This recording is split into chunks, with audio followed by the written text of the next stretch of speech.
Patri, educadora de la Fundación Acabay, y hoy vengo a contaros en qué consiste Mascotamix. Mascotamix es una actividad extraescolar de ocio educativo asistido con animales. Lo realizamos en los diferentes centros docentes de la ciudad de Valencia y en él pueden participar todos los alumnos del centro educativo al que acudimos.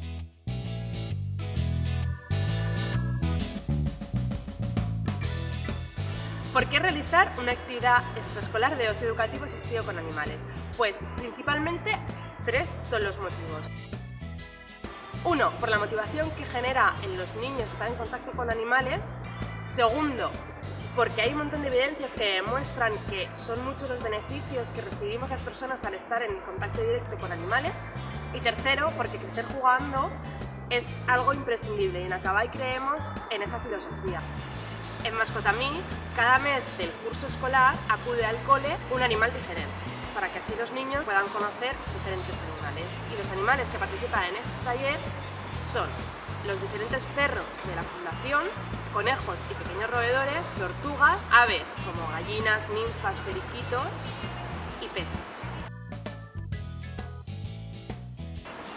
Por supuesto, todos estos animales están entrenados y muy habituados a la actividad con peques y grandes para garantizar el disfrute de todos.